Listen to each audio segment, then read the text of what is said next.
Andrew Murray, Le voile déchiré. 12e section, Épître aux Hébreux, chapitre 13. L'amour et les bonnes œuvres. 122. L'amour. Épître aux Hébreux, chapitre 13, versets 1 à 4. Persévérez dans l'amour fraternel. N'oubliez pas l'hospitalité, car, en l'exerçant, quelques-uns ont logé des anges sans le savoir. Souvenez-vous des prisonniers comme si vous étiez aussi prisonniers, de ceux qui sont maltraités, comme étant aussi vous-même dans un corps. Que le mariage soit honoré de tous, et le lit conjugal exempt de souillure, car Dieu jugera les impudiques et les adultères. Dès l'entrée du lieu très saint et accompagnant l'invitation à entrer, chapitre 10, versets 19 à 25, il nous a été parlé des trois sœurs, la foi, l'espérance et l'amour.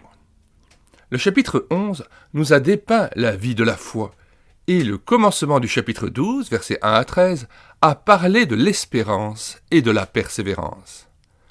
Voici maintenant l'amour et les bonnes œuvres.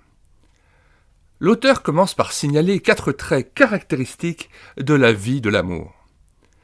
L'amour fraternel, l'hospitalité, la sympathie pour ceux qui sont persécutés et dans les liens, et l'amour conjugal. Persévérer dans l'amour fraternel. Ni l'amour de Dieu, ni l'amour de Christ ne sont expressément mentionnés dans cet épître. Cela n'était pas nécessaire. Son enseignement tout entier est la révélation de cet amour. Quant à l'amour fraternel et à la sollicitude mutuelle des saints, elle en a parlé à plus d'une reprise. En entrant dans le lieu très saint, nous y trouvons le Dieu d'amour, qui répand son amour dans nos cœurs, nous rendant ainsi participants de sa nature divine.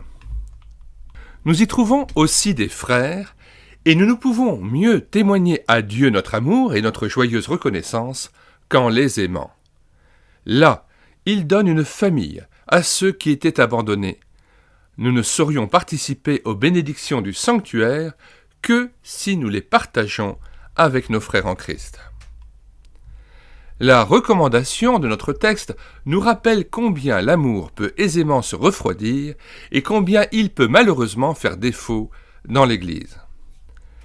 Hélas, avec ses divisions, son esprit sectaire, son indifférence et sa négligence, ses jugements tranchants et ses pensées malveillantes, combien peu l'Église du Christ a donné la preuve qu'elle était issue du Dieu d'amour, qu'elle était redevable de tout à celui qui nous a aimés, qui nous a donné le commandement nouveau de l'amour et qui nous a demandé de lui prouver notre amour pour lui en le répandant sur nos frères.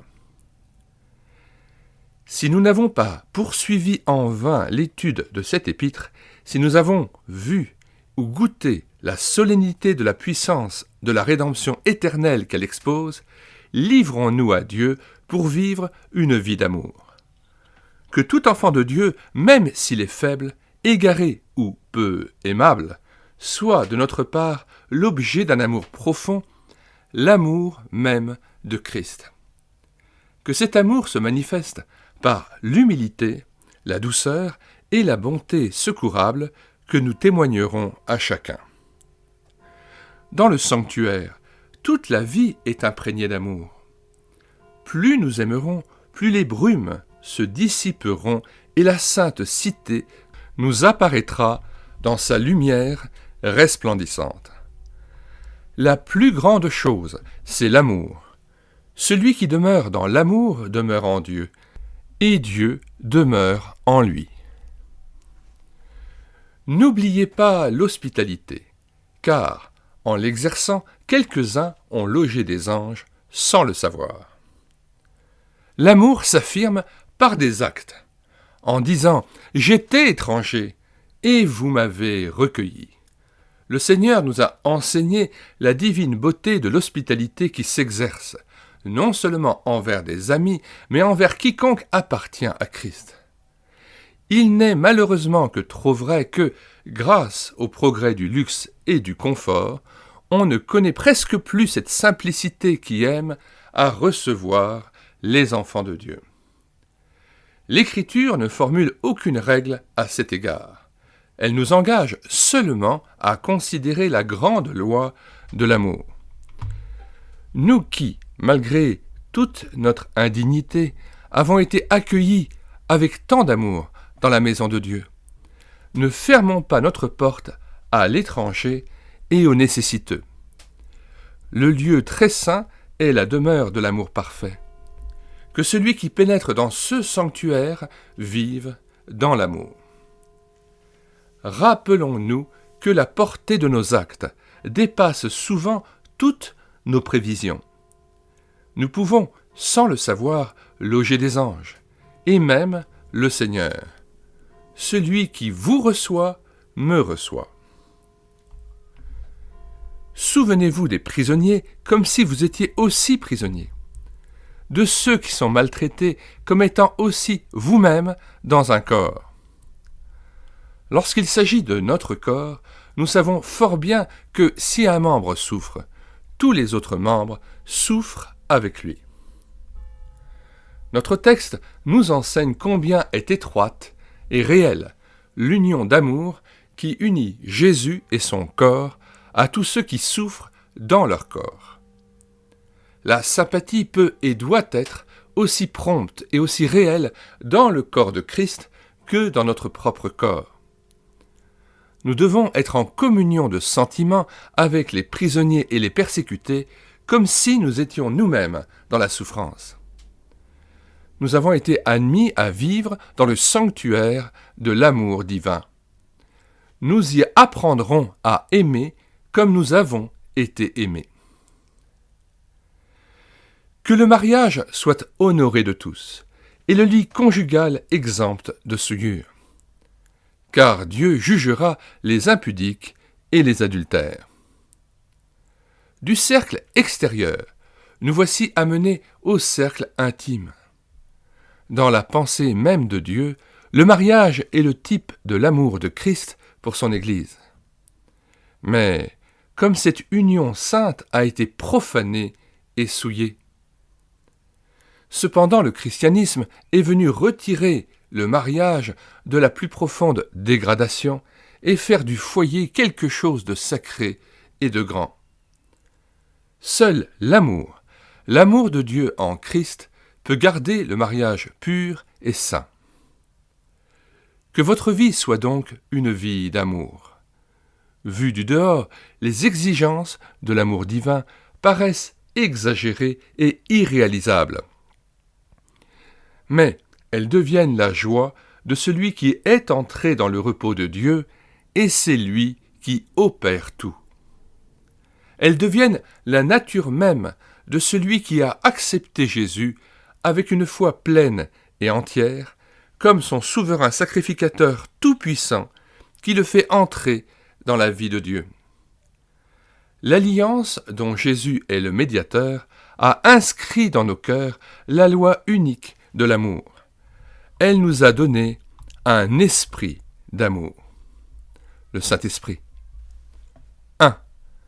La première partie de l'épître nous a fait contempler la gloire céleste de Jésus et le sanctuaire céleste dans lequel il nous introduit. La seconde partie nous dit comment vivre sur la terre cette vie céleste. Plus un chrétien vit dans le ciel, plus il est qualifié pour bien vivre sur la terre. 2. L'amour est le fond même de la nouvelle nature, qui nous est donnée du ciel. Il nous est renouvelé du ciel de jour en jour. Le fruit de l'esprit, c'est l'amour. Quand l'esprit a été répandu du haut des cieux, les cœurs ont été remplis d'amour. N'essayons pas d'accomplir ces commandements par notre propre volonté. Il n'y a qu'un amour donné par Dieu qui soit capable d'aimer chacun en tout temps et en toutes circonstances. Nous lisons Romains 5, versets 1 à 5. Étant donc justifiés par la foi, nous avons la paix avec Dieu par notre Seigneur Jésus-Christ, par qui nous devons d'avoir eu, par la foi, accès à cette grâce, dans laquelle nous demeurons fermes, et nous nous glorifions dans l'espérance de la gloire de Dieu. Bien plus, nous nous glorifions même des afflictions, sachant que l'affliction produit la persévérance la victoire dans l'épreuve, et cette victoire, l'espérance. Romains 5, verset 5. Or, l'espérance ne trompe point, parce que l'amour de Dieu est répandu dans nos cœurs par le Saint-Esprit qui nous a été donné. Fin de citation et retour au texte. 3. Vous ne vous êtes pas approché du Sinaï, la vie du légalisme, d'efforts épuisants et vains. Vous vous êtes approché de la montagne de Sion, c'est-à-dire d'une vie vécue par le Saint-Esprit, dans la puissance de Jésus, dans la joie, la force et l'amour parfait. 123.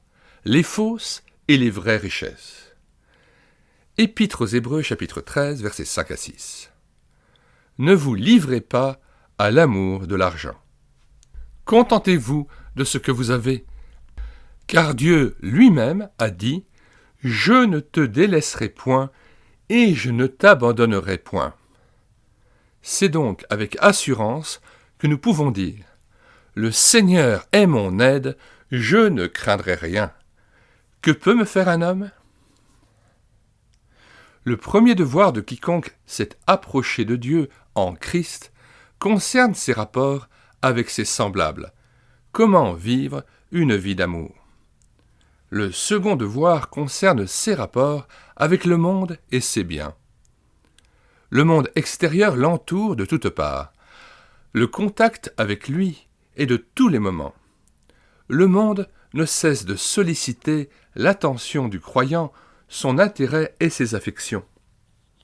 Pour le pousser au mal, il vient avec ses offres de plaisir et avec ses menaces de souffrance, comme s'il tenait dans sa main la vie et la mort. Dès qu'on a décidé à courir dans la carrière, qu'on se mette bien en garde contre l'emprise du monde qui, au moyen de choses légitimes, de plaisirs et d'attraits divers, ne réussit que trop souvent à distraire ou à entraver les coureurs, à leur faire perdre le prix. L'argent représente de façon suffisamment concrète tous les biens de ce monde, pour qu'on puisse dire que l'amour de l'argent constitue l'esprit même du monde. Ne vous livrez pas à l'amour de l'argent. C'est une tentation subtile, aussi forte pour le pauvre que pour le riche. Le tentateur se déguise même en ange de lumière.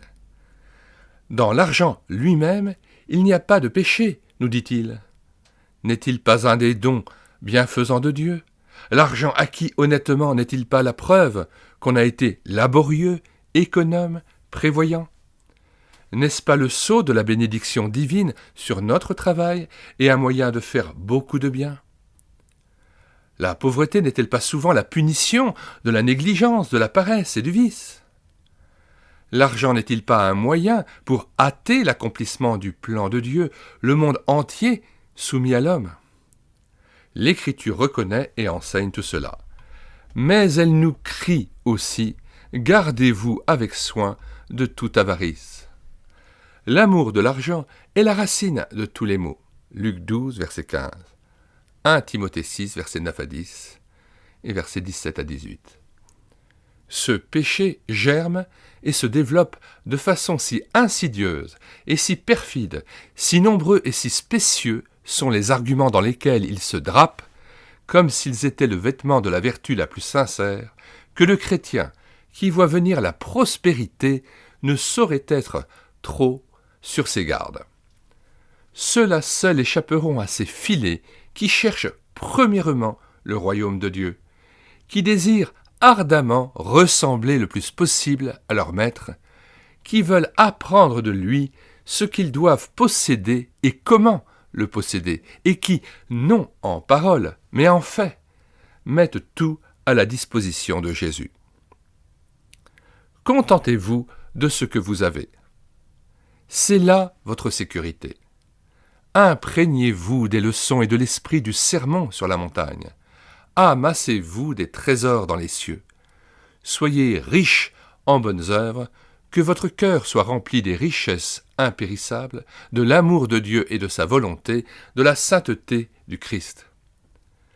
Alors, content de votre sort, vous trouverez dans votre contentement même une sauvegarde contre les soucis et contre l'amour de l'argent.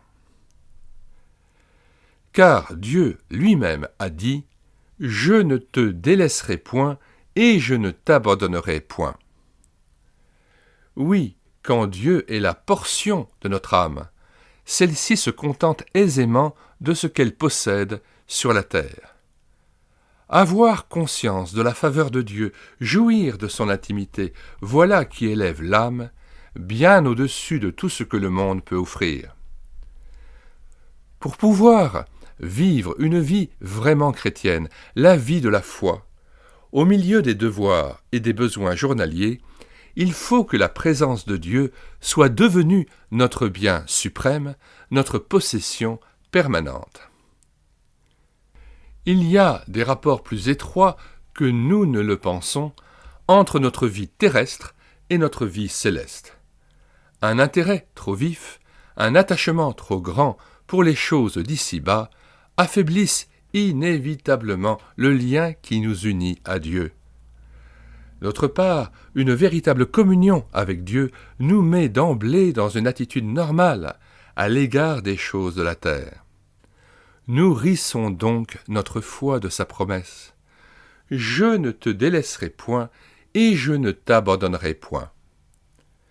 La foi qui compte fermement sur l'accomplissement de cette promesse triomphera du monde. C'est donc avec assurance que nous pouvons dire « Le Seigneur est mon aide, je ne craindrai rien ». Que peut me faire l'homme ? Toute promesse de Dieu exige une réponse de notre part. Ici, nous est donnée la réponse par laquelle nos cœurs devraient faire écho à cette promesse. « Je ne te délaisserai point ». Avec courage, répétons à haute voix ces mots. Le Seigneur est mon aide, je ne craindrai rien. Et répétons-les jusqu'à ce que nous sentions que cette affirmation est devenue nôtre. Qu'il s'agisse de besoins temporels ou de nos nombreux besoins spirituels, nous sommes fréquemment tentés de nous décourager ou d'avoir peur. Une promesse de Dieu, telle que celle-ci, nous a été donnée en vue de l'heure de l'épreuve. À certains moments, tout peut nous paraître très sombre. Nous crions et nous ne recevons point de réponse. Il semble presque que Dieu nous a oubliés. Qu'alors nos cœurs écoutent la voix de cette nuée de témoins qui tous nous recommandent d'avoir bon courage et d'attendre patiemment. Dans la plénitude de la foi, disons, lui-même me l'a promis. Je ne te délaisserai point. Retenons fermement la profession de notre espérance, car celui qui a fait la promesse est fidèle. Et redisons avec assurance, le Seigneur est mon aide, je ne craindrai rien. Ainsi, au milieu des exigences et des besoins de la vie quotidienne, celui qui est entré dans le lieu très saint peut vivre libéré de l'amour, de l'argent, se contenter de ce qu'il a, en retenant fermement la promesse du Seigneur et en répétant courageusement « Le Seigneur est mon aide ». 1. Cette promesse « Je ne te délaisserai point » fut donnée successivement à Jacob, à Josué, puis à Salomon et enfin à Israël. Dieu ne s'intéresse pas moins à nous, dans notre vie journalière, qu'à ses serviteurs des anciens temps, de qui dépendait l'accomplissement de ses desseins. Une chose nous est absolument nécessaire pour notre vie de tous les jours, la présence ininterrompue et permanente de Dieu. Or, c'est précisément la grande bénédiction qui, en Christ, nous devient doublement précise et certaine. 2. Dieu lui-même a dit « Donc, nous pouvons dire ». À mesure que nous écouterons et que nous répéterons ce qu'a dit le Dieu d'éternité, nous serons aussi que dire en réponse à sa promesse, et nous saurons le dire avec courage. 3. Contentez-vous. Voilà le secret de la victoire sur l'amour de l'argent. Voilà ce qui ouvre notre cœur à une foi réelle, en la promesse de Dieu et en sa présence permanente. 124. Jésus-Christ éternellement le même. Épître aux Hébreux, chapitre 13, versets 7 à 8. Souvenez-vous de vos conducteurs qui vous ont annoncé la parole de Dieu.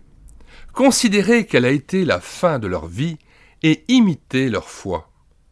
Jésus-Christ est le même hier et aujourd'hui et éternellement. Souvenez-vous de vos conducteurs et imitez leur foi. Qu'ils aient passé par la mort ou qu'ils aient été appelés à un autre champ de travail, considérez le résultat de leur vie, les traces qu'elle a laissées et imitez leur foi. Cette foi qui a été la puissance d'où a découlé leur vie. Heureuse l'Église dont les conducteurs ont une vie si sainte et une foi si évidente qu'elles peuvent être un objet digne d'attention plus encore que leur enseignement. Heureuse l'Église qui imite la foi de ses conducteurs et qui rivalise de foi avec eux. On se rappelle comment, au chapitre 7, l'auteur de l'Épître a relevé le contraste entre les sacrificateurs en grand nombre, parce que la mort les empêchait d'être permanents, et le sacerdoce intransmissible de Jésus. C'est, semble-t-il, une pensée analogue qui amène ici cette déclaration. Jésus-Christ est le même hier et aujourd'hui et éternellement. Nous pouvons perdre ou voir disparaître de quelque manière les conducteurs spirituels les plus aimés et les plus éminents. Mais Jésus nous reste. Jésus est le même hier et aujourd'hui et éternellement. Quels que soient les changements qui se produisent dans l'Église ou dans notre vie spirituelle, lui ne change pas, lui demeure toujours le même. Si notre foi s'empare de cette vérité et se repose sur Jésus, comme étant le même à toujours, elle participera à ce caractère d'immutabilité de Jésus-Christ. Comme lui, elle ne changera plus, elle sera toujours la même. Au cours de cette épître, nous avons souvent constaté que, chez les chrétiens, le grand déficit, c'est qu'il n'y a pas de progrès stable et sûr. Ils ne tiennent pas bon jusqu'au bout. Tout comme les Israélites, sous l'ancienne alliance, ils ne persévèrent pas. Et pourtant, ce qui caractérise la nouvelle alliance, la perfection merveilleuse de la rédemption et du sacerdoce éternel de Christ, c'est que maintenant, il ne doit plus y avoir de recul. La vie nouvelle ne doit nullement être changeante, intermittente, puisqu'elle doit être constamment réglée par notre souverain sacrificateur qui, selon la puissance d'une vie impérissable, maintient notre cœur dans une communion libre, ininterrompue et permanente avec Dieu. Si donc tant de chrétiens, malgré leur assiduité, n'arrivent pas à cette vie stable, invariable, c'est uniquement, comme nous l'avons déjà dit et répété, qu'ils ne connaissent pas Jésus. Ils ne le connaissent pas par la foi telle que l'Épître l'a présenté à ceux qui tendent à la perfection, c'est-à-dire comme sacrificateur à toujours, qui vit à toujours pour intercéder et qui, par conséquent, veillera de moment en moment sur l'âme qui se confie en lui pour la garder.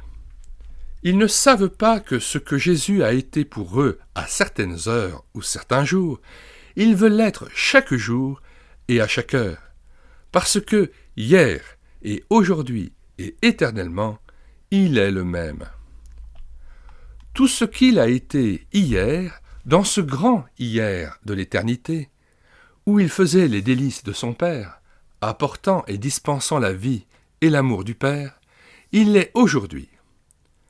Tout ce qu'il était hier, au jour de sa chair, avec son cœur humble et doux, débordant de sympathie et de bonté, il l'est aujourd'hui.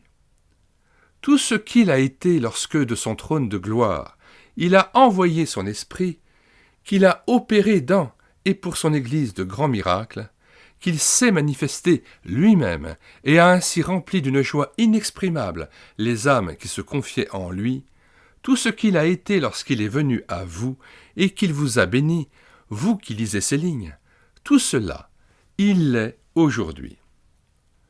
Tout ce qu'il est, il peut l'être pour vous aujourd'hui. Et la seule raison pour laquelle vous avez jamais eu à considérer un certain hier comme meilleur qu'aujourd'hui, c'est que vous ne connaissiez pas ce Jésus, ou que vous manquiez de confiance en ce Sauveur qui ne demandait qu'à faire de chaque aujourd'hui l'occasion de quelque révélation nouvelle ou de quelque expérience plus parfaite de la grâce d'hier. Le même éternellement. Oui, tout ce qu'il a été, il le sera à toujours, dès maintenant même, à partir du moment présent et à jamais. Et tout ce qu'il sera éternellement, il l'est en ce moment même pour vous.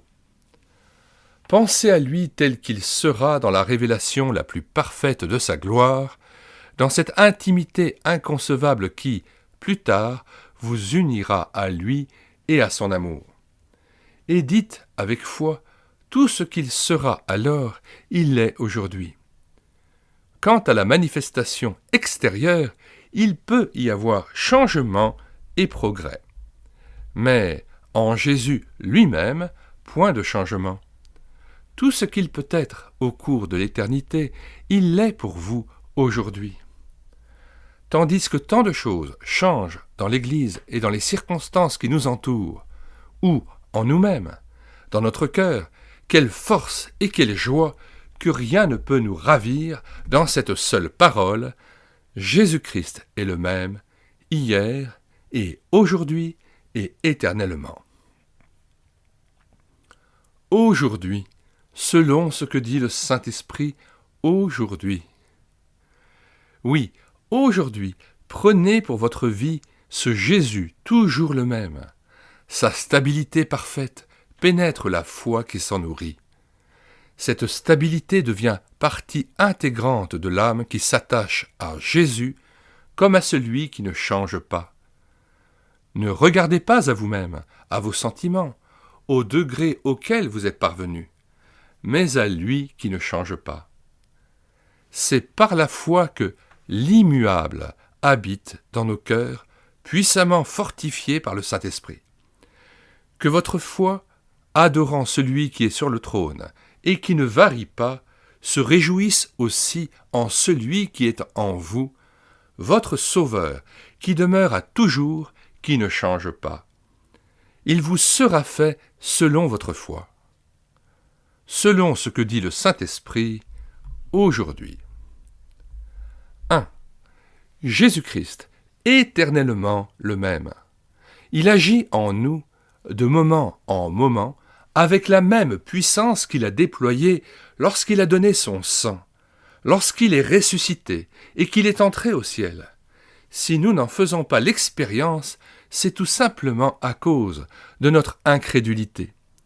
Ouvrons notre cœur, le tréfonds de notre vie intérieure, afin d'adorer ce Jésus, de le recevoir et de faire l'expérience de sa puissance permanente.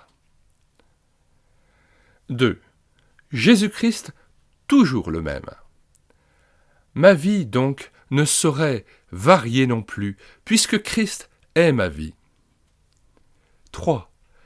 Prions pour être enseignés par le Saint-Esprit et recueillons-nous en silence, afin qu'il puisse révéler en nous cet immuable Sauveur, comme étant notre vie. Il n'est pour nous de connaissance véritable de Christ que lorsque la vie de Christ est en nous. 4. De même qu'il n'y a qu'un Jésus, le Saint, le même, hier et aujourd'hui, et éternellement, de même, son esprit vivifiant et sanctifiant est l'unique aussi, toujours à l'œuvre dans le cœur de l'homme déchu avec une puissance unique et qui ne varie pas non plus. 125. Sortons hors du camp. Épître aux Hébreux, chapitre 13, versets 9 à 14. Ne vous laissez pas entraîner par des doctrines diverses et étrangères, car il est bon que le cœur soit affermi par la grâce, et non par des aliments qui n'ont servi de rien à ceux qui s'y sont attachés. Nous avons un autel dont ceux qui font le service au tabernacle n'ont pas le pouvoir de manger. Les corps des animaux, dont le sang est porté dans le sanctuaire par le grand prêtre pour le péché, sont brûlés hors du camp. C'est pour cela que Jésus aussi, afin de sanctifier le peuple par son propre sang, a souffert hors de la porte. Sortons donc pour aller à lui, hors du camp, en portant son opprobre. Car nous n'avons point ici-bas de cité permanente, mais nous cherchons celle qui est à venir. Bon nombre d'Hébreux étaient encore fortement attachés au temple et à ses rites. Parmi eux, certains docteurs réclamaient la stricte observation des règles concernant les aliments et la chair des sacrifices. C'est contre ces doctrines-là que les lecteurs de l'Épître sont mis en garde.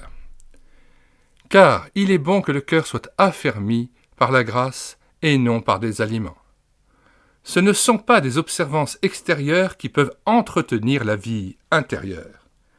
C'est par la grâce seule, la grâce qui vient du trône de la grâce, que le cœur doit être affermi. Retenons la grâce pour rendre à Dieu un culte qui lui soit agréable. Tout ce que Christ opère en nous par le Saint-Esprit, voilà la grâce par laquelle le cœur peut être affermi et gardé de toute chute. Nous avons un autel dont ceux qui font le service au tabernacle n'ont pas le pouvoir de manger. C'est la croix qui est notre autel. Le sacerdoce lévitique n'y a aucun droit. Le culte nouveau n'a aucune part dans les anciens sacrifices. Le culte de la nouvelle alliance est totalement différent de celui de l'ancienne. De plus, les corps des animaux dont le sang est porté dans le sanctuaire par le souverain sacrificateur pour le péché sont non pas mangés, mais brûlés hors du camp.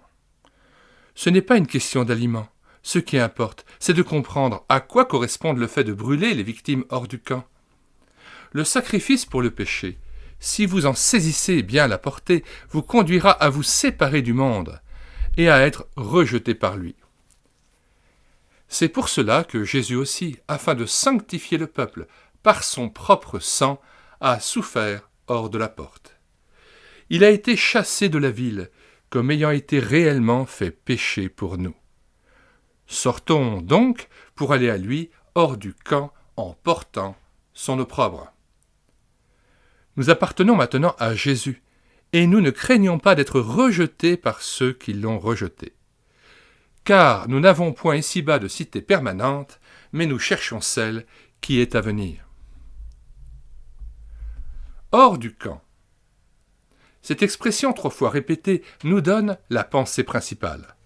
Nous sommes enclins à chercher notre religion et ses avantages dans quelque chose d'extérieur, alors que la religion véritable ne se trouve que dans la communion avec Jésus. Sa mort n'est pas seulement un sacrifice expiatoire, elle est cela, Dieu soit loué, mais uniquement comme un acheminement à quelque chose de beaucoup plus grand, de bien meilleur. Elle est le secret puissant, le chemin vivant au moyen duquel nous entrons en communion avec Jésus. En sorte que nous venons à Dieu comme lui, par le sentier du sacrifice de nous-mêmes, de la séparation du monde et de la mort au péché. Sa mort et sa vie agissent puissamment en nous, de manière à nous rendre capables de sortir comme lui hors de la porte et d'être crucifiés au monde en portant l'opprobre de notre Sauveur. Pour en avoir une juste compréhension, arrêtons-nous à 2 traits caractéristiques du sacrifice expiatoire au grand jour de l'expiation. Le sang était porté dans le sanctuaire et le corps était brûlé hors du camp. Le sang de Christ a de même été porté au ciel pour nous en assurer l'entrée. Il y est la preuve que c'est là notre place. Vient ensuite l'invitation « Approchons-nous, entrons ».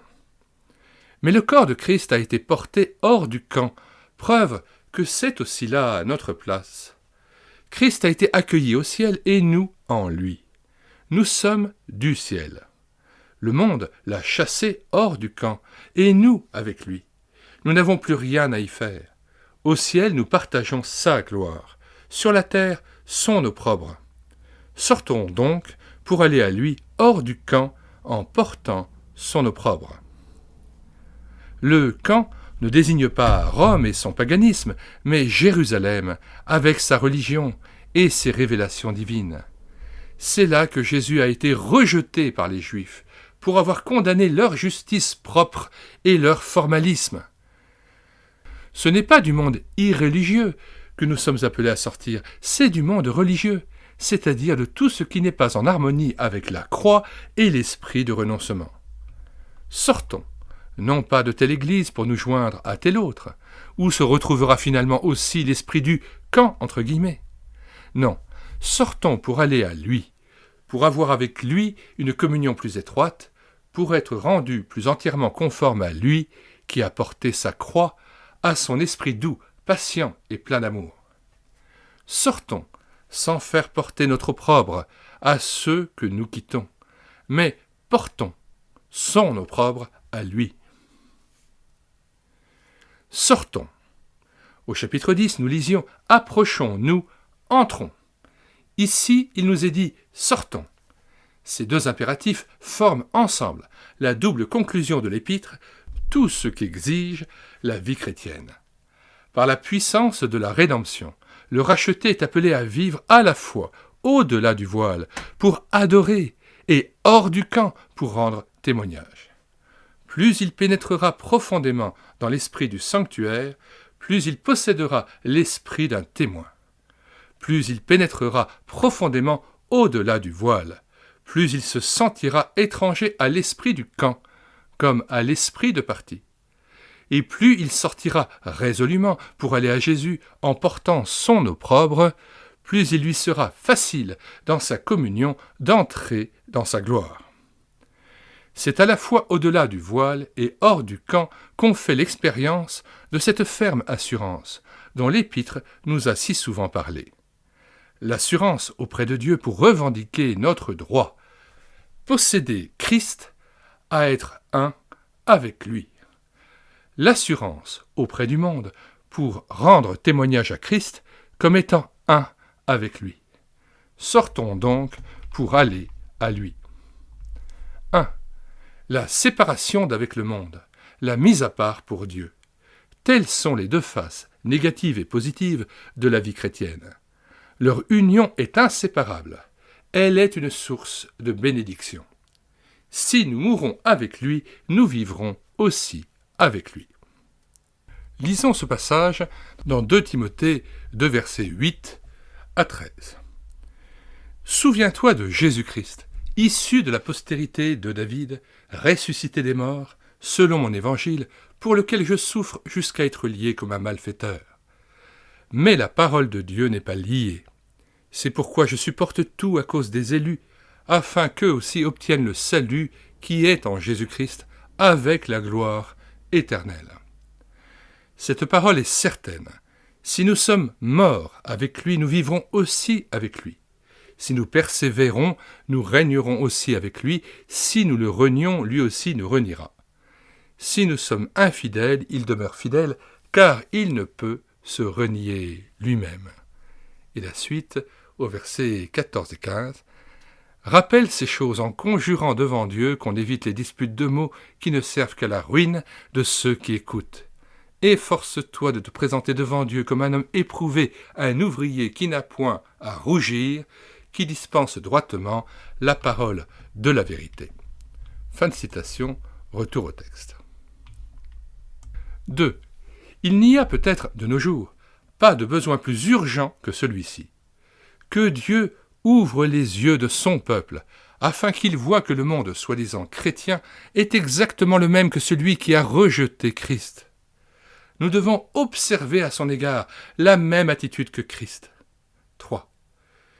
Christ celui qui a été rejeté et celui qui a été glorifié. Les disciples n'ont pas été capables de lui servir de témoin avant que le Saint-Esprit, descendu des cieux, eût révélé ce Christ dans leur cœur. Et nous qui ne l'avons jamais vu, combien moins pourrions-nous le connaître, réellement et puissamment, sans que le Saint-Esprit le révèle dans nos cœurs, avec la même plénitude de vie qu'à la Pentecôte? 126. Les sacrifices auxquels Dieu prend plaisir. Épître aux Hébreux, chapitre 13, versets 15 à 18.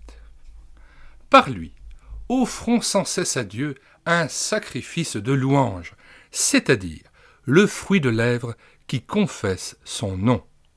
Alors le nom dans la Bible, c'est la personne qui confesse son être même, la personne de Jésus lui-même.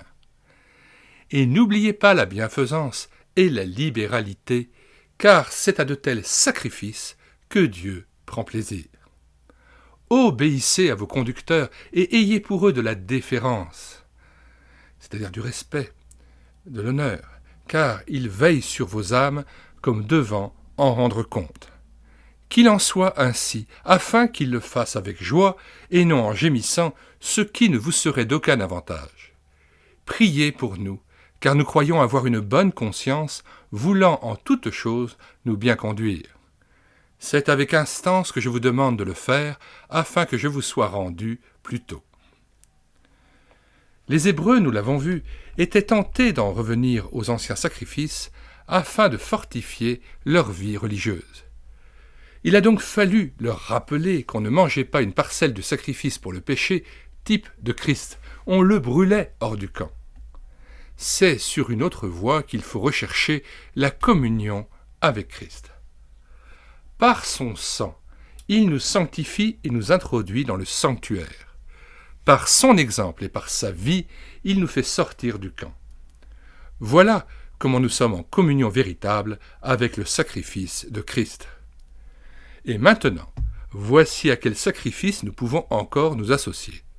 Si nous sommes en communion avec Jésus avec son sacrifice unique, nous pouvons offrir des sacrifices tels que la louange, les œuvres d'amour et de bonté, l'humilité et la prière. Par lui, offrons sans cesse à Dieu un sacrifice de louange, c'est-à-dire le fruit de lèvres qui confesse son nom. Le prophète Osée, chapitre 14, verset 2, engageait Israël à dire à l'Éternel « Pardonne toutes les iniquités, et nous t'offrirons, au lieu de taureaux, l'hommage de nos lèvres. » Ce sont là les sacrifices que nous pouvons offrir constamment, le fruit de lèvres qui confesse son nom. La parole est un des plus merveilleux dons faits à l'homme. Grâce à elle, il peut se révéler, se communiquer lui-même. Christ nous a rachetés tout entiers pour lui. Nos lèvres lui appartiennent, et il réclame de nous que nous parlions de lui et le louions sans cesse. Pour l'amour de nous-mêmes, pour l'amour de lui et pour l'amour des autres, ce témoignage fait partie intégrante d'une vie chrétienne vigoureuse. Il ne peut y avoir de joie constante au-delà du voile si, en qualité de sacrificateur, nous n'offrons constamment de tels sacrifices. Et n'oubliez pas la bienfaisance et la libéralité. Dans l'Église et dans le monde qui nous entoure, Christ nous a donné les pauvres et les indigents afin que nous ayons l'occasion de montrer ce que nous aimerions faire pour lui s'il était ici-bas. À nous de savoir associer une vie avec Dieu dans le sanctuaire, non seulement avec des lèvres qui confessent son nom, mais avec des œuvres d'amour, de bonté, d'entraide chrétienne qui soient une preuve que l'Esprit de Jésus est en nous et que nous marchons pratiquement en communion avec celui qui s'est sacrifié lui-même. Et que tout acte d'amour et de bonté soit déposé aux pieds de Dieu comme un sacrifice qui lui est offert. Car c'est à de tels sacrifices que Dieu prend plaisir. Le parfum en est plus suave pour lui que celui de l'encens. Offerts avec foi, ils mettront dans nos cœurs l'assurance que Dieu nous a pour agréable. Obéissez à vos conducteurs et soumettez-vous à eux. Quand c'est pour l'amour du Seigneur, l'obéissance et la soumission même à des hommes font partie du sacrifice de soi-même qui est agréable à Dieu. Sous la nouvelle alliance, il n'y a plus de caste sacerdotale ayant à intervenir entre Dieu et les hommes. Tous les saints sont des sacrificateurs pour Dieu. Mais il y a des ministères institués par Dieu avec des dons spirituels et une mise à part, des devoirs et une autorité. Le livre des Actes des Apôtres et les Épîtres sont pleins d'enseignements à ce sujet. Il ne s'agit pas là d'une organisation humaine, mais d'un ordre de choses institué par Christ au moyen du Saint-Esprit et dont il se sert pour accomplir son œuvre de souverain sacrificateur établi sur la maison de Dieu. Sans dominer sur l'héritage du Seigneur, ceux qui sont ainsi établis peuvent, à juste titre, s'attendre à recevoir l'honneur qui leur est dû. Les rapports entre le conducteur et le troupeau ont une très grande importance dans l'Église. La puissance de l'enseignement donné par le conducteur spirituel et la surveillance qu'il exerce dépendent tellement de l'esprit d'harmonie et d'amour que cet élément d'obéissance et de soumission doit être soigneusement pratiqué si l'on ne veut pas nuire à la prospérité de l'Église. Obéissez et soumettez-vous. Voilà des paroles qu'il ne faut pas oublier, car il veille sur vos âmes comme devant en rendre compte. Priez pour nous. C'est avec instance que je vous demande de le faire, afin que je vous sois rendu plus tôt. La prière fait aussi partie de ces sacrifices que nous pouvons offrir à Dieu. À Gethsémane, Jésus lui-même a offert des prières et des supplications. Animé du même esprit que Paul manifeste dans ses épîtres, notre auteur non seulement demande les prières de ses lecteurs, mais croit que leur intercession hâtera son retour auprès d'eux. Notre vie dans le lieu très saint n'est pas, en effet, une jouissance égoïste. Il y a là du travail pour nous, un travail qui réclame de l'abnégation et le sacrifice de soi-même. Prions beaucoup pour les serviteurs de Dieu et pour tous ses saints. Et soyons bien persuadés que la foi n'opère jamais de plus grands miracles que lorsqu'elle traite avec Dieu dans la prière. Chrétiens, vous êtes un sacrificateur. Vous avez accès dans le sanctuaire. Christ y est entré avec le sang de son sacrifice. Entrez-y toujours avec votre sacrifice, la louange de Dieu et la confession de son nom, des œuvres de bienfaisance et d'amour, l'obéissance et la soumission à vos conducteurs, la prière et l'intercession. Par lui, offrons sans cesse. 1. Par lui. Ce n'est que par lui que Dieu peut communiquer avec sa créature, c'est-à-dire en tant que Dieu est en son Fils. Et nous n'avons aucun accès auprès de Dieu, même en le servant, sinon par lui, c'est-à-dire pour autant que nous sommes dans le Fils et qu'il est en nous. Dieu ne peut trouver sa joie que dans l'image parfaite de son Fils. Demeurons donc en lui par la foi et offrons ainsi par lui sans cesse des sacrifices agréables à Dieu. Comme notre grand souverain sacrificateur, il opère en nous par son esprit. 2. Par lui, un sacrifice de louange. Comme il nous remplit de joie, nous ne pouvons que louer Dieu sans cesse. 3. Le sacrifice de soi-même était la force et la gloire de la vie de Christ ici-bas. Quelle grâce que notre vie entière puisse être comme la sienne, une vie de sacrifice, sacrifice de louange et de témoignage, d'amour et de bienfaisance, d'humilité et de soumission, de prière et d'intercession. J'ouvre une parenthèse qui, je crois, est importante. Le sacrifice de sa propre vie, Jésus-Christ le faisait avec joie. Et, n'oublions pas, il a tressailli de joie par le Saint-Esprit. Luc 10, verset 21. Et juste avant, versets 19 et 20, il est dit « Voici, je vous ai donné le pouvoir de marcher sur les serpents et les scorpions et sur toute la puissance de l'ennemi, et rien ne pourra vous nuire. Cependant, ne vous réjouissez pas de ce que les esprits vous sont soumis, mais réjouissez-vous de ce que vos noms sont écrits dans les cieux. » Je rappelle, le nom dans la Bible est toujours synonyme de personne, de ce que vos personnes mêmes sont écrites dans les cieux. Je rappelle, s'il en est besoin, que le royaume de Dieu, c'est la justice, la paix et la joie par l'Esprit Saint. Et la vie de Jésus-Christ était inspirée par ce royaume de Dieu qu'il dispensait et dont il respirait même la présence. Il était lui-même le royaume de Dieu parmi les hommes. Le sacrifice de sa vie n'a jamais été morbide, mortifère, et s'il a donné sa vie pour les hommes à la croix, il n'en demeure pas moins vrai que son sacrifice fut un sacrifice de louange, joyeux et volontaire. Que notre piété ne soit donc pas une sorte de dolorisme déprimant et accablé, mais que nous puissions aussi respirer la bonne odeur de Jésus-Christ et de sa joie, au sein même des épreuves et du renoncement de notre vie.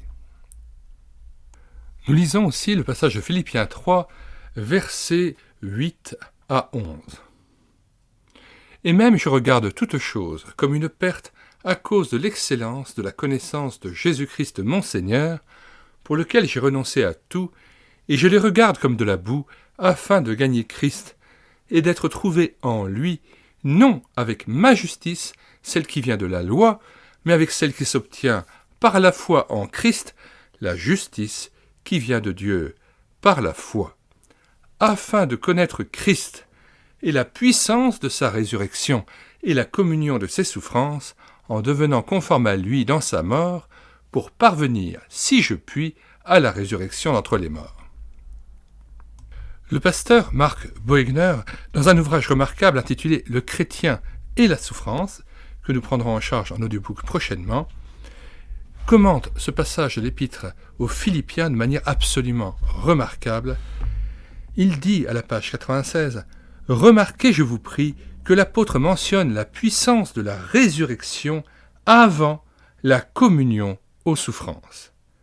C'est donc qu'à ses yeux, il est impossible de connaître les souffrances du Christ au point de communier avec elles sans avoir éprouvé déjà dans sa vie la puissance du Christ crucifié, du Christ éternellement vivant qui, par son Saint-Esprit, suscite, éveille, développe, affermit la foi et conduit ensuite ceux qui veulent vivre par lui et pour lui sur le chemin où, connaissant ses souffrances dans la lumière de la résurrection, ils découvriront en même temps que c'est par la communion à ses souffrances qu'ils parviendront à cet abandon total qui permettait à saint Paul de dire « Ce n'est plus moi qui vis, c'est le Christ qui vit en moi. » Lorsque l'apôtre Paul souhaite ardemment connaître Christ, Philippiens 3,10, et la puissance de sa résurrection et la communion de ses souffrances, en devenant conforme à lui dans sa mort pour parvenir, si je puis, à la résurrection d'entre les morts. Remarquons effectivement que Paul insiste d'abord, lorsqu'il s'agit de connaître Christ, de connaître en premier lieu la puissance de sa résurrection, et non pas en premier lieu la communion de ses souffrances. L'homme est donc incapable de connaître la communion aux souffrances de Jésus-Christ si, en premier lieu, tout d'abord, il ne connaît pas la puissance de la résurrection de Jésus-Christ dans son cœur, qui lui est communiquée par la présence de Jésus lui-même, dans son esprit, dans son cœur, dans son être le plus profond, par la présence du Saint-Esprit. Si nous n'avons pas cette vision, notre Église sera une Église morte, et notre foi sera mortifère et aura une odeur de mort. Il y aura une nécrose spirituelle. Il faut d'abord amener les gens à connaître la puissance de sa résurrection. Et c'est seulement après, par l'Esprit Saint et conduit par Jésus-Christ lui-même, que nous pouvons connaître la communion à ses souffrances. Devenir conforme à lui dans sa mort, pour parvenir toujours le but, si je puis, à la résurrection d'entre les morts. Il ne s'agit pas de vouloir être conforme à lui dans sa mort pour rester dans la mort, mais pour parvenir à la résurrection d'entre les morts. Il y a toujours un immense espoir, du début jusqu'à la fin, connaître Christ dans la puissance de sa résurrection pour enfin parvenir à la résurrection d'entre les morts. Je referme là cette parenthèse. 127. Le Dieu de paix est ce qu'il a fait pour nous. Épître aux Hébreux chapitre 13, versets 20 à 21. Que le Dieu de paix, qui a ramené d'entre les morts le grand pasteur des brebis par le sang d'une alliance éternelle, notre Seigneur Jésus, vous rende capable, littéralement vous perfectionne en anglais, vous rende parfait. En grec, il s'agit du verbe katartizo, qui signifie mettre en ordre. Remettre en ordre, en état, restaurer un état, un peuple, les affaires. D'un point de vue médical, par exemple, cela peut vouloir dire remettre un membre luxé. Mais du point de vue spirituel, c'est redresser ce qui est courbé et corriger ce qui est faussé. C'est exactement ce qu'a fait l'auteur de cette épître aux Hébreux, en corrigeant, en reprenant, en évitant les différentes déviations et en amenant ses interlocuteurs à pouvoir rendre à Dieu un culte qui lui soit agréable, selon tout le conseil de Dieu. Fin de commentaire et retour au texte. L'épître a débuté en nous disant que dans ce que Christ est et dans tout ce qu'il fait, c'est Dieu qui parle en nous. La grande œuvre de Christ, c'est de nous amener à Dieu.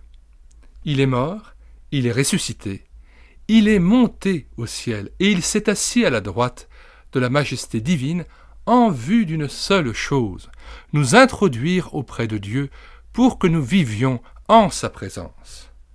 Et dans quel but ? Afin que Dieu pût nous avoir en main pour nous perfectionner, pour opérer en nous ce qui lui est agréable. Qu'on ne pense pas que l'entrée dans le lieu très saint soit le terme de la vie chrétienne normale. Elle n'en est que le début. Elle ne fait que nous amener au point où Dieu peut déployer en nous sa propre puissance, nous faire véritablement un avec Christ et nous façonner parfaitement à son image. Nous touchons à la conclusion de l'épître. L'auteur résume tout son enseignement en cette belle prière finale exprimée en 2 versets.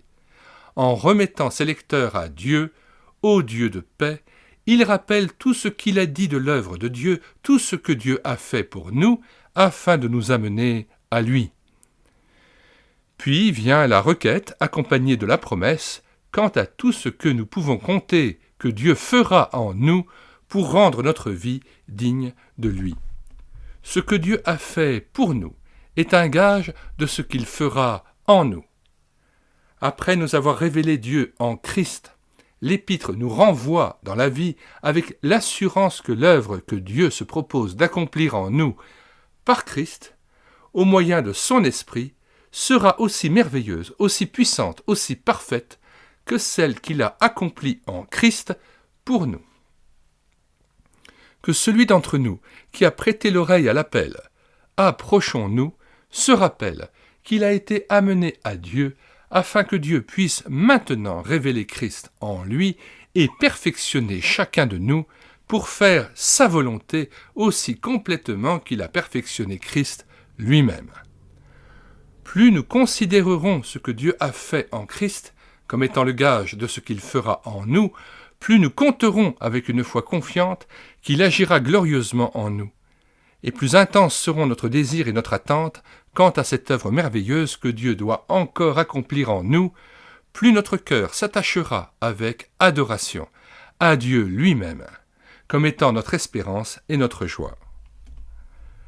Le Dieu de paix. Tel est le nom sous lequel nous est présenté ce Dieu à qui nous avons à nous adresser et en qui nous sommes appelés à mettre notre confiance. La paix est le contraire de l'inimitié, de la guerre, des soucis, du trouble. Là où tout est accompli et parfait, il y a paix et repos. En nous ouvrant le lieu très saint, Dieu nous a donné la preuve que nous pouvions entrer dans son repos et croire qu'il rendra parfaite son œuvre en nous. La paix de Dieu, qui surpasse toute intelligence, peut maintenant garder nos cœurs et nos esprits en Jésus-Christ. La paix, c'est-à-dire la fin de toute anxiété, de toute crainte, de toute séparation, a été proclamée. Le Dieu de paix attend de pouvoir faire son œuvre en nous. Qui a ramené d'entre les morts le grand pasteur des brebis par le sang de l'alliance éternelle. La résurrection de Christ n'avait pas été mentionnée jusqu'ici par l'épître. Cela n'était pas nécessaire. Tout son enseignement reposait sur le fait que celui qui avait versé son sang pour nous est maintenant vivant au ciel. En vain aurons-nous étudié cette épître en vain essaierons-nous de vivre la vie chrétienne véritable si nous n'avons pas appris que notre salut n'est pas dans la mort de Jésus, mais dans sa vie. Ce salut n'est dans sa mort qu'en tant que celle-ci est l'entrée dans sa vie de ressuscité. C'est pourquoi il nous est dit que ce Dieu de paix en qui nous sommes invités à nous confier a ramené d'entre les morts le pasteur des brebis qui a donné sa vie pour elles. Les Écritures nous montrent toujours la résurrection comme étant la manifestation la plus puissante de la puissance de Dieu. Or, c'est dans le Dieu de la résurrection que nous sommes appelés à nous confier. Il a ressuscité Christ, le berger fidèle, qui prend un tendre soin de ses brebis, et c'est par son moyen qu'il fera son œuvre en nous. Par le sang d'une alliance éternelle, notre épître associe constamment le sang au rachat des transgressions. Et elle nous le montre comme nous ouvrant l'accès du sanctuaire, comme purifiant le cœur de toute conscience du péché. Si ce n'eût été pour porter son sang au-delà du voile, Christ ne serait jamais ressuscité. C'est à cause de ce sang, littéralement dans le sang de l'alliance éternelle, alliance qui ne pouvait se conclure qu'après le rachat des transgressions, que Dieu a ramené Jésus d'entre les morts. C'est ce sang qui a scellé l'alliance en vertu de laquelle nous obtenons un pardon parfait, la loi écrite dans le cœur et la communion vivante avec Dieu. C'est ce sang qui a triomphé du péché, de la mort et de l'enfer, qui nous a ouvert le ciel et a purifié nos cœurs pour que la vie céleste pût y pénétrer et les remplir. Et c'est comme participant à l'aspersion de ce sang, secret de la puissance de la résurrection, que nous sommes invités à nous confier dans le Dieu de la résurrection pour qu'il fasse son œuvre en nous. Que le Dieu de paix vous perfectionne en toute bonne œuvre pour l'accomplissement de sa volonté. Ce même Dieu qui a élevé à la perfection son Fils par la souffrance pour l'accomplissement de sa volonté et qui l'a ensuite fait triompher de la mort et l'a fait asseoir à sa droite. Mon frère, ce même Dieu est prêt à déployer la même puissance afin d'accomplir en toi la même œuvre. Tout ce qu'il a fait en Christ pour toi, il l'a fait en vue de ce qu'il veut faire maintenant en toi, jour après jour. Tout ce que tu as appris quant aux merveilles de son œuvre rédemptrice et de ton admission dans le lieu très saint avait pour but de t'inspirer une pleine confiance en sa volonté de prendre possession de toi et de rendre parfaite son œuvre en toi. Approchons-nous donc et entrons en adorant dans la certitude paisible que Dieu nous rendra parfaits en toute bonne œuvre. 1. Qui dit paix, dit repos. Connaître le Dieu de paix, c'est entrer dans le repos de Dieu. Et tant que l'âme ne se repose pas en Dieu, dans une paix de sabbat, Dieu ne peut pas accomplir en elle son œuvre plus profonde, son œuvre parfaite. 2. L'œuvre du Père et du Fils, pour nous, sont complétées par l'œuvre du Saint-Esprit en nous. La révélation tout entière n'a d'autre but que d'ouvrir nos cœurs à l'action souveraine de Dieu, de telle sorte qu'il puisse y accomplir tout son dessein d'amour. C'est ce que Dieu réussit à faire de nous, qui manifeste le pouvoir rédempteur de Christ. 3. Par la foi. Plus que jamais, ce doit être notre mot d'ordre. Il faut que notre foi voie, accepte et retienne tout ce que Dieu a fait pour nous en Christ. Puis, qu'elle compte sur sa fidélité et sur sa puissance pour que tout devienne réalité en nous par le Saint-Esprit. 4. C'est par le Saint-Esprit que Dieu a accompli en Christ cette œuvre parfaite par laquelle la nature humaine déchue, dont il s'était lui-même revêtu, a été rachetée, ressuscitée et glorifiée. De même, il n'est rien qui puisse nous faire participer à cette vertu rédemptrice et vivifiante, sinon ce même esprit vivant et agissant réellement dans notre âme et dans notre corps, comme il a agi dans l'âme et dans le corps de Jésus-Christ. 128. Le Dieu de paix est ce qu'il fera en nous. Épître aux Hébreux chapitre 13, versets 20 à 21. Que le Dieu de paix vous rende capable de toute bonne œuvre pour l'accomplissement de sa volonté et fasse en vous ce qui lui est agréable. Par Jésus-Christ, auquel soit la gloire au siècle des siècles. Amen.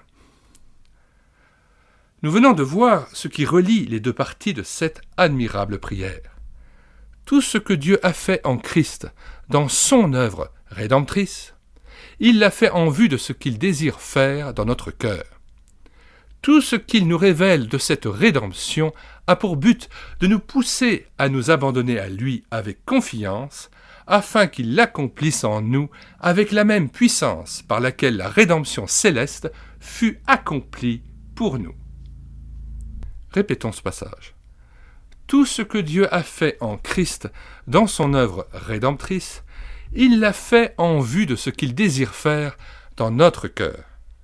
Tout ce qu'il nous révèle de cette rédemption a pour but de nous pousser à nous abandonner à lui avec confiance, afin qu'il l'accomplisse en nous avec la même puissance par laquelle la rédemption céleste fut accomplie pour nous. Le Père désire ardemment posséder à nouveau l'homme qui s'est éloigné de lui en Éden et le posséder à nouveau avec son image restaurée en lui.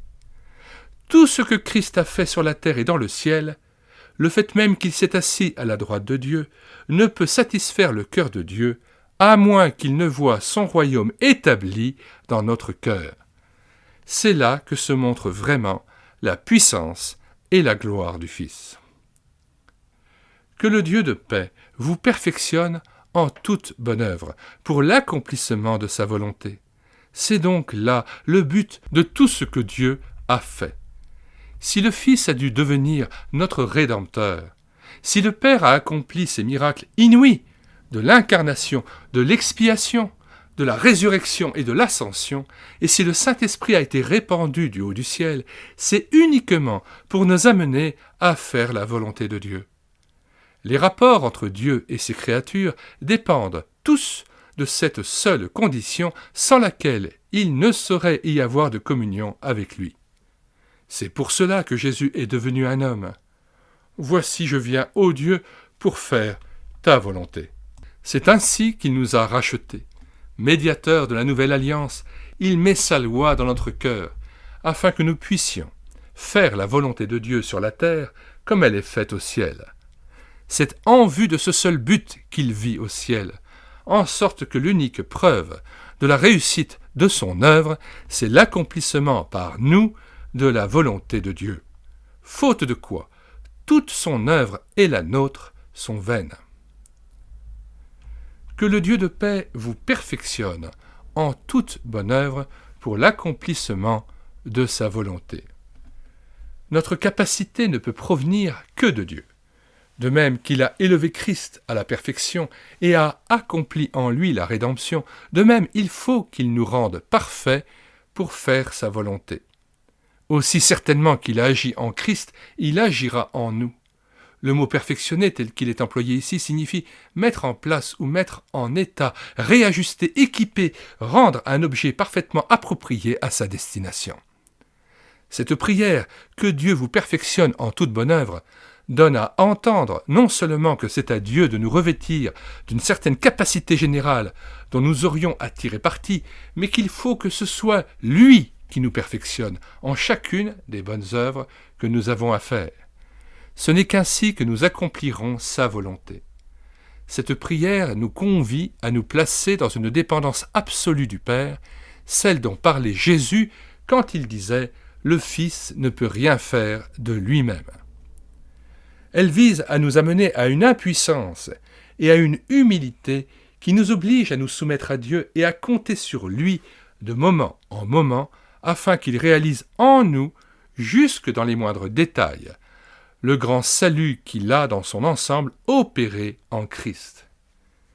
Rien n'est insignifiant pour Dieu, en toutes choses, les petites comme les grandes. Il doit être tout en tous. Et qu'il fasse en vous ce qui lui est agréable par Jésus-Christ. Ces mots nous expliquent comment il nous perfectionne en toute bonne œuvre. Il opère en nous par Jésus-Christ. Les trois personnes de la Trinité sont inséparablement une. Le Père agit par le Fils et le Saint-Esprit. En montant sur son trône céleste, Jésus, notre roi sacrificateur, a envoyé le Saint-Esprit de la part de son Père pour qu'il fût en nous la puissance et la vie de sa rédemption accomplie au ciel. Alors a commencé sur la terre le ministère de l'Esprit, Dieu opérant en l'homme ce qui lui est agréable, par Jésus-Christ demeurant dans le cœur. Alors aussi, on a pu voir le fruit de l'œuvre rédemptrice de Christ. Des hommes accomplissant vraiment la volonté de Dieu sur la terre et faisant ce qui lui est agréable, parce que Dieu lui-même l'accomplissait en eux par Jésus-Christ. Recueillons de cette prière finale une double leçon. D'abord, cette prière est une promesse de ce que Dieu fera. Il nous perfectionnera en toute bonne œuvre. Il nous mettra dans les conditions voulues et dans les dispositions de cœur voulues pour l'accomplissement de sa volonté en faisant lui-même en nous ce qui lui est agréable par Jésus-Christ. Relisons ces mots jusqu'à ce que nous sachions véritablement ce que Dieu est tout prêt à faire. Cette prière deviendra ainsi pour nous un appel à la prière et à la foi. Que nos cœurs regardent avec foi à Dieu, à ce qu'il a déjà accompli par Christ en notre faveur. Qu'ils regardent avec foi à ce qu'il fera en nous, par Christ, œuvre aussi certaine et puissante que la première. Que la foi stimule notre désir de ne pouvoir nous contenter de rien moins que de l'expérience réelle de la vérité exprimée par cette prière, qui est une promesse. Que la foi commence, dans un esprit de prière, à réclamer, à saisir, à s'approprier cette œuvre de la grâce comme étant notre propre bien. Et que, dans une profonde dépendance de Dieu, dans une profonde humilité, nous nous attendions à Dieu pour qu'il l'accomplisse.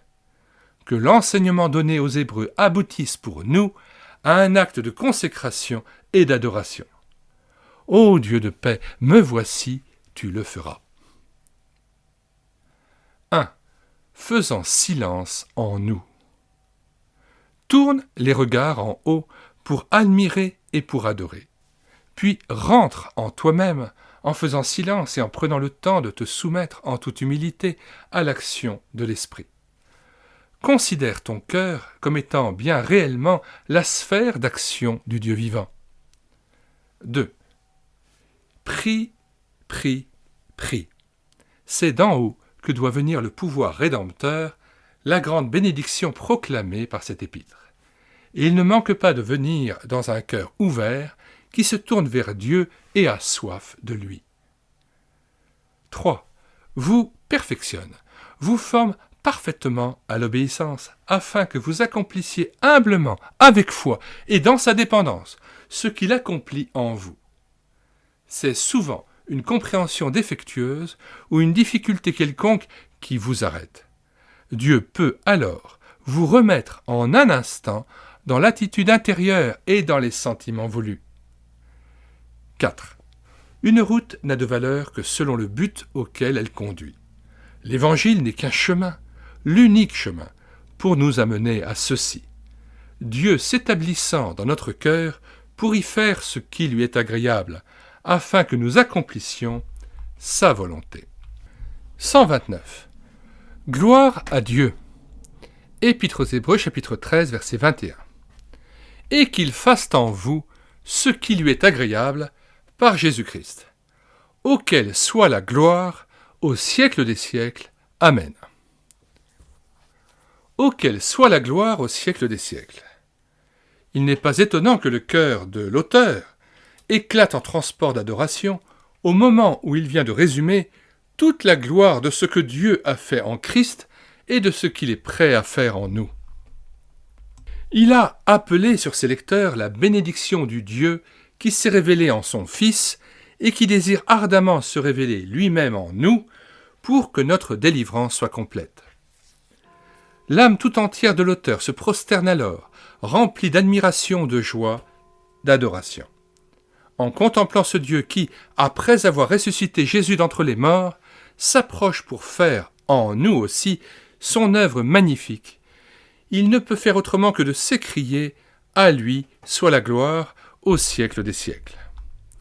Oh, puissions-nous apprendre à sonder et à admirer ces mystères de la grâce rédemptrice, et à nous les approprier de telle façon que nous n'en puissions entendre parler sans nous écrier spontanément aussi « Gloire à Dieu ». Le mot auquel se rapporte-t-il à Dieu ou à Christ? On peut hésiter. Il semble cependant plus probable que l'auteur pense à Dieu en raison de l'œuvre glorieuse qu'il a accomplie et que rappelle la prière ci-dessus.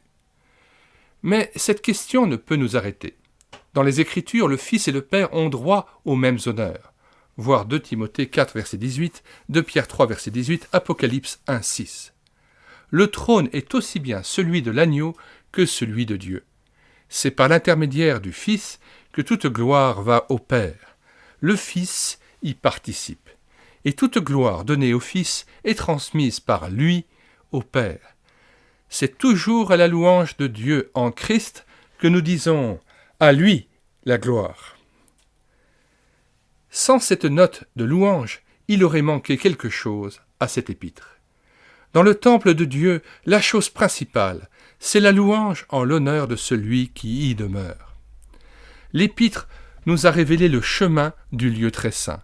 Elle nous a parlé de la gloire, de ce roi sacrificateur que, par amour pour nous, Dieu a fait asseoir à sa droite, de son sang qui est vainqueur de tout, du libre accès que nous avons auprès de Dieu qui veut régner et agir en nous et nous façonner pour que nous puissions jouir de sa communion et le servir. Elle nous a parlé aussi du sacrifice de louange que nous devons offrir à Dieu en tout temps. Et cependant, l'auteur n'a jamais fait retentir une note de louange.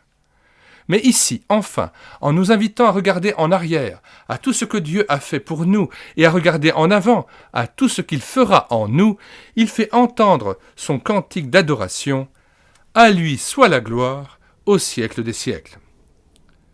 La félicité du ciel, c'est qu'on ne cesse jamais d'adorer jour et nuit et de louer Dieu et l'agneau.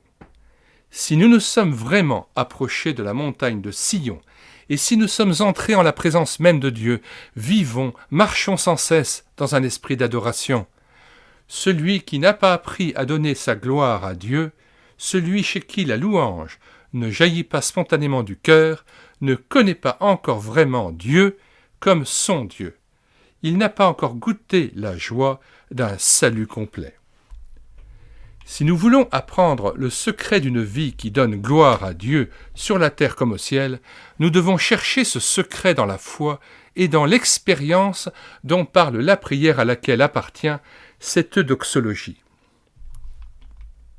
La doxologie signifie la prière à la gloire de la Trinité. Une parole de gloire. C'est une déclaration éruptive de louange au Dieu qui est digne de toutes les paroles de gloire et plus encore. Au texte. Ce sont cette foi et cette expérience qui ont fait jaillir la louange du cœur de l'auteur. Et ce sont elles qui la feront inévitablement jaillir aussi de nos cœurs. Plus nous contemplerons Christ, notre roi sacrificateur, son sang qui purifie et l'alliance dont ce sang est le sceau, le cœur nouveau dont l'Esprit de Dieu qui habite est la loi, et enfin Dieu lui-même qui a tout fait, plus nous nous sentirons pressés de nous prosterner et de répéter avec adoration « À lui soit la gloire au siècle des siècles ». Mais surtout, quand nous ferons l'expérience glorieuse, promise, comme le résultat de cette rédemption sublime, quand Dieu nous perfectionnera en toute bonne œuvre pour l'accomplissement de sa volonté, en faisant en nous ce qui lui est agréable, nos cœurs débordant alors d'une joie ineffable et d'une reconnaissance inexprimable, ne pourront que s'écrier encore et toujours « À lui soit la gloire, à lui soit la gloire ». Je n'ignore pas que surgit ici pour plusieurs une difficulté. La promesse que Dieu les perfectionnera ainsi leur paraît si inaccessible, si irréalisable dans la pratique, que la louange, prête à éclater à la vue de tout ce que Dieu a fait, vient expirer sur leurs lèvres. Qu'il me soit permis de leur dire un mot. Regardez cet univers immense. Le Dieu qui l'a créé, qui a fait le soleil, la lune et tous les astres, les puissantes montagnes et le vaste océan, ce même Dieu prend soin de chaque brin d'herbe et lui donne vie et beauté. Petits et grands sont également les objets de sa sollicitude. Il s'occupe à la fois de l'ensemble et des moindres détails. De même, maintenant qu'il a opéré en Christ une puissante rédemption, il déploie encore la même puissance et le même amour pour réaliser cette rédemption en chaque âme, à chaque moment et dans chaque circonstance. Dieu n'a pas fait une partie de l'œuvre en nous laissant la responsabilité du reste. Il est tout et il faut que ce soit lui qui fasse vraiment tout. Il est le Dieu de paix qui a ramené Christ d'entre les morts. Et comme tel, il faut qu'il fasse lui-même tout ce qui lui est agréable. Et il le fera. Ce qu'il a commencé en Christ, il l'achèvera en vous. Un véritable artiste ne néglige aucun détail, si infime qu'il soit, du moment que Dieu a amené à la perfection Christ, la tête. Il s'est engagé, par là même, à amener à la perfection chacun des membres du corps de Christ. Il le fait en travaillant lui-même en nous. L'Esprit du Fils de Dieu est envoyé dans notre cœur pour en devenir la vie, une vie intérieure. Christ vient habiter dans notre cœur. Dieu travaille en nous quand on croit cela. Quand on s'attend à cela et quand, en quelque mesure, on en fait l'expérience bénie, alors la vie entière devient un cantique de louange. À lui la gloire, au siècle des siècles. Frères, puisque nous avons au moyen du sang une libre entrée, approchons-nous et restons en la présence de Dieu. Adorons-le pour ce qu'il a fait, et adorons-le aussi en toute confiance et simplicité comme le Dieu qui agit en nous par Jésus-Christ. Livrons-nous humblement à lui, afin qu'il nous unisse si étroitement à Christ qu'on puisse voir que Christ vit en nous. Alors, la flamme de l'amour de Dieu jaillira, irrésistible et brûlante, et fera sans cesse monter vers le ciel cet hymne « À lui la gloire, à lui la gloire, au siècle des siècles. » 1. Sur la terre comme au ciel. Ce que Dieu a fait au ciel par Christ met un gage de ce qu'il fera dans mon cœur. Si je le crois et si j'y consens, sa volonté est faite en moi sur la terre comme elle est faite au ciel, parce que c'est lui qui l'a fait. Et alors, dans mon cœur comme au ciel, jamais plus la louange ne cessera. 2. Mon cœur est le temple où Dieu habite, où il accomplit son œuvre et manifeste sa gloire. Tout cela par le pouvoir caché du Saint-Esprit. 3. À lui soit la gloire au siècle des siècles. Seigneur Jésus, sacrificateur souverain, ministre du sanctuaire, c'est toi qui veilles à ce que le feu ne s'éteigne jamais et à ce que le cantique ne cesse jamais, à la gloire du Père. 130. Parole d'adieu. Épître aux Hébreux chapitre 13, versets 22 à 25. Je vous prie, frères, de supporter ces paroles d'exhortation, car je vous ai écrit brièvement. Vous savez que notre frère Timothée a été relâché. S'il vient bientôt, j'irai vous voir avec lui. Saluez tous vos conducteurs et tous les saints. Ceux d'Italie vous saluent. Que la grâce soit avec vous tous. Amen. Ces derniers versets sont tellement conformes à l'esprit de Paul qu'on croit presque l'entendre.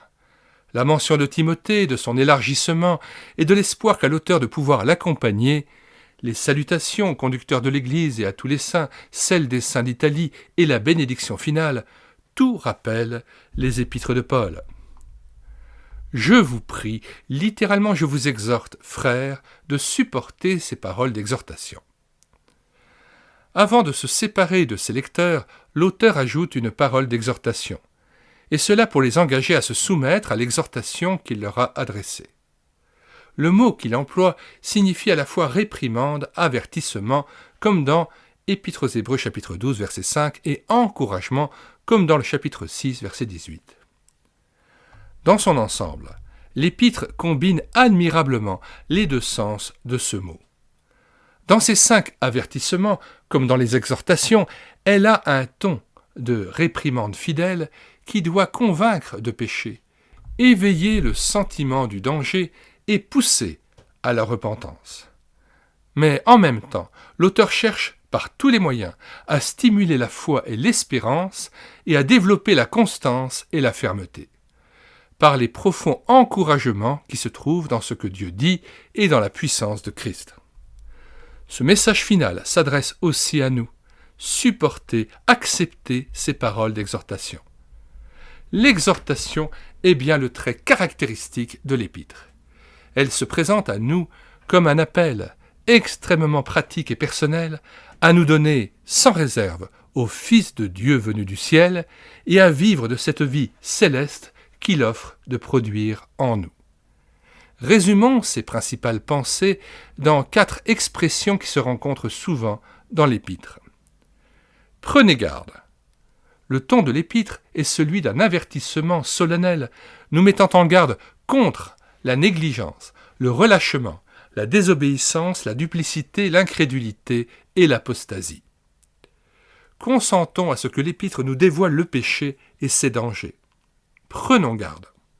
Si nous nous contentons de nos premières expériences chrétiennes, si nous négligeons de nous consacrer entièrement à Dieu, si nous ne recherchons pas une conformité parfaite avec Jésus, si nous désirons égoïstement posséder le salut et le ciel, sans posséder l'esprit même de Christ et du ciel, nous nous séduisons nous-mêmes et nous périrons comme Israël à mi-chemin entre l'Égypte et Canaan. Courons, acceptons l'enseignement de l'Épître qui nous dit ce qu'est le vrai but de la vie chrétienne. Nous devons nous hâter d'entrer et de demeurer dans le repos de Dieu. Nous devons tendre à la perfection. Philippiens 3, versets 13 à 14. Lisons ce passage dans son contexte élargi. Philippiens 3, versets 12 à 16. Ce n'est pas que j'ai déjà remporté le prix ou que j'ai déjà atteint la perfection, mais je cours pour tâcher de le saisir, puisque moi aussi j'ai été saisi par Jésus-Christ. Frères, je ne pense pas l'avoir saisi, mais je fais une chose. Oubliant ce qui est en arrière et me portant vers ce qui est en avant, je cours vers le but pour remporter le prix de la vocation céleste de Dieu en Jésus-Christ. Nous tous, donc, qui sommes parfaits, ayons cette même pensée. Et si vous êtes en quelque point d'un autre avis, Dieu vous éclairera aussi là-dessus, seulement, au point où nous sommes parvenus, marchons d'un même pas. Fin de citation et retour au texte. Nous devons courir comme des hommes qui poursuivent une course dont leur vie est l'enjeu. Nous devons prendre Jésus pour notre guide et notre précurseur et le suivre dans le sentier de l'obéissance parfaite à la volonté de Dieu, du renoncement complet à soi-même. Nous devons entrer avec lui dans le lieu très saint, vivre en présence de Dieu, faire de sa communion notre portion journalière et notre joie suprême. Nous devons, comme les saints d'autrefois, savoir au besoin tout quitter. Nous devons vivre comme des pèlerins cherchant une patrie céleste. Oui, nous devons vivre comme ceux qui se sont approchés de la Jérusalem céleste, sortir du camp pour aller à Christ en portant son opprobre, étant à tous égards identiques avec lui. Hâtons-nous, courons, empressons-nous d'entrer en avant. Considérez Jésus. Nous savons qu'il est le remède unique, sûr et efficace que l'Épître nous offre contre toutes les faiblesses et tous les dangers qui prévalent sur la vie chrétienne.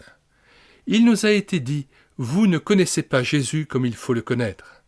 La connaissance que vous aviez de lui quand vous vous êtes repenti n'est pas suffisante pour votre sanctification et pour votre perfectionnement. Vous devez connaître mieux Jésus.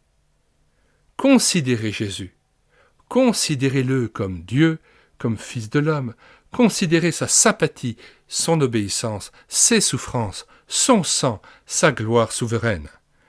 Considérez-le, vous ouvrant le ciel et vous amenant à Dieu, vous insufflant la loi divine et l'esprit du ciel dans votre cœur pour que cet esprit soit votre vie même. Il vous est aussi impossible de vivre par vous-même cette vie céleste qu'il vous est impossible d'atteindre le ciel avec votre main. Et cependant, cette vie vous est possible grâce au don merveilleux du Saint-Esprit, au moyen duquel Dieu a rendu témoignage à l'évangile de son Fils. Le roi sacrificateur a envoyé le Saint-Esprit dans les cœurs de ses disciples et lui-même est revenu avec le Saint-Esprit demeurer en eux pour qu'ils puissent vivre de sa vie céleste. Considérez Jésus et vous verrez que vous pourrez vivre avec lui dans les lieux célestes parce qu'il vit lui-même en vous. Par la foi, dans la plénitude de la foi. Voilà la clé de tout. Poussée par une crainte respectueuse, la foi obéit, quitte tout et s'élance pour entrer dans la terre promise. Les regards fixés sur Jésus, la foi tient ferme son assurance, s'approche de Dieu et sort du camp. Voyant comment Dieu a accompli sa volonté en Christ, la foi contemple d'avance l'œuvre que Dieu va certainement faire en nous aussi, accomplissant en nous ce qui lui est agréable. Elle triomphe de toute difficulté et de tout ennemi. Par la foi, nous héritons de toutes les promesses, et nous nous enhardissons à chanter dès maintenant « À lui la gloire au siècle des siècles ». 1. Vous trouverez un vrai profit à relire maintenant l'Épître dans son ensemble, pour vous rendre compte si vous avez bien saisi son enseignement, puis à dire si votre seule ambition est de vivre pleinement la vie divine, la vie chrétienne normale, telle que cette épître vous l'a si glorieusement révélée. 2. Le voile déchiré. Tel est le titre que nous avons donné à notre livre. C'est là, en effet, le point central de l'épître. Le voile étant déchiré, nous avons accès à la vie nouvelle, qui est celle de Jésus glorifié et qui est aussi celle qu'il vous invite à faire vôtre. Êtes-vous entré, au travers du voile déchiré, dans le lieu très saint? Y demeurez-vous? Vous abreuvez-vous journellement de l'Esprit Saint de Jésus et permettez-vous au Père de vous transformer parfaitement à l'image de son Fils, votre guide et votre précurseur, si humble, si obéissant, si saint? Oh, ne vous donnez pas de repos jusqu'à ce que vous connaissiez par expérience le sacerdoce céleste de Jésus et que le céleste sanctuaire soit devenu votre demeure. 3. Que la grâce soit avec vous tous, bien-aimés lecteurs, toute la grâce, si merveilleusement révélée dans cette épître, qu'elle soit avec vous tout le long du jour pour satisfaire à tous vos besoins, et qu'elle soit avec vous tous, sans excepter personne. Amen. Fin de la lecture de la 12e section de cet ouvrage intitulé « L'amour et les bonnes œuvres ». Épître aux Hébreux, chapitre 13, pages 332 à 358. Fin de la lecture audio de l'ouvrage d'Andrew Murray intitulé « Le voile déchiré ». Nous mettons comme à l'ordinaire dans les commentaires de cette vidéo le lien en vue d'acheter cet ouvrage auprès des différentes librairies chrétiennes. Nous y ajoutons aussi le lien en vue de télécharger d'autres ouvrages d'Andrew Murray dont nous avons assuré la réédition numérique et que nous avons téléversé sur le site internet médiathèquechrétienne.fr, site comprenant déjà 1380 ouvrages épuisés et non réédités dont nous avons assuré la réédition numérique pour les mettre à disposition de tout à chacun et afin que l'Église en soit fortifiée, renouvelée et exhortée. Nous ajoutons aux différents liens en vue d'obtenir d'autres ouvrages d'Andrew Murray, des liens vers d'autres ouvrages chrétiens et d'autres playlists d'ouvrages qui tous peuvent être téléchargés sur ce même site, médiathèquechrétienne.fr. Alors n'attendez plus, sur la barre de recherche Google, vous écrivez médiathèquechrétienne.fr d'un seul tenant tout attaché et sans accent. Arrivé sur le site, vous cliquez sur « Livre à télécharger », puis vous faites une recherche par ordre alphabétique d'auteur. Ainsi, vous cliquez sur « M. pour Muret. Et une fois affiché l'ensemble des ouvrages dont nous avons assuré la réédition numérique, vous choisissez tel ou tel ouvrage et vous cliquez sur « Lire, écouter, télécharger ». Puis, vous cliquez sur l'onglet « Télécharger en Word ou en PDF ». Et l'ouvrage est à vous immédiatement, gratuitement, et sans avoir à télécharger un logiciel quelconque, ou sans avoir à vous abonner à ce site. Nous signalons que plus d'une église a désormais intégré le lien de ce site internet médiathèquechrétienne.fr à leur propre site internet de leur assemblée, si bien que chaque chrétien peut aussi avoir Médiathèque chrétienne comme site de référence et avoir ainsi accès à toute cette richesse de livres et de cantiques chrétiens. Avant de nous quitter, nous vous invitons à regarder les 240 playlists que nous avons constituées sur cette chaîne YouTube et l'écouter sa parole, afin que vous puissiez tirer profit au mieux de toutes les richesses qui sont incluses. Eh bien, il y a plus de 1000 cantiques que nous avons mis en parole afin de nourrir votre louange individuelle ou en assemblée, plus de 60 livres audio que nous avons pris en charge, plus de 80 BD tournesol que nous avons lus avec caméra de document et des centaines d'ouvrages que nous présentons régulièrement chaque jour en vue de vous inviter à les télécharger et à les lire sur médiathèquechrétienne.fr. Ces différents ouvrages étant répartis en différentes playlists assez nombreuses et variées selon les différents thèmes que nous inspirait le titre et le contenu de ces différentes œuvres. Nous aimerions conclure par la prière. Seigneur Jésus, nous venons à toi, tu es notre Sauveur, c'est par toi que nous avons été purifiés par ton sang précieux, c'est toi qui nous as relevés, après même que nous ayons chuté 7 fois dans nos vies, c'est toi qui nous relèves, par ton esprit, c'est toi l'esprit de persévérance, c'est toi qui nous permets d'avoir la force de continuer encore et toujours.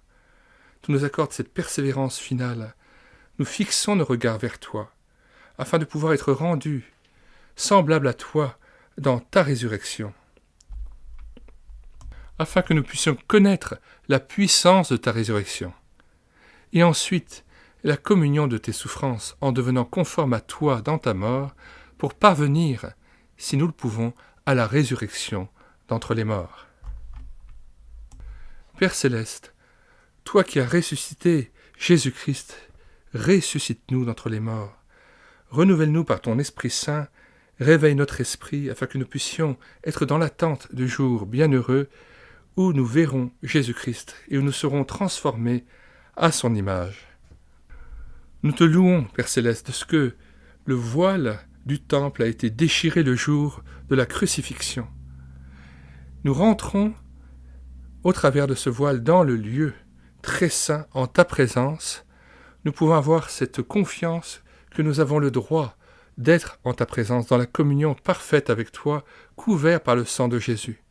Apprends-nous à vivre dans ce sanctuaire et à faire ta volonté, à demeurer en ta présence, Seigneur Jésus. Inspire-nous les prières que le Saint-Esprit, par ses soupirs inexprimables, nous inspire. Renouvelle en nous cet esprit de piété et de crainte, car tu es aussi un Dieu dévorant. Veuille porter du fruit autour de nous, renouvelle en nous la charité, afin que nous ayons de la sollicitude à l'égard d'autrui. À toi, Père éternel, la gloire, à toi, Seigneur Jésus-Christ, aussi, la gloire et la majesté, la toute-puissance, règne dans nos cœurs par ton Esprit Saint. Au nom de Jésus. Amen.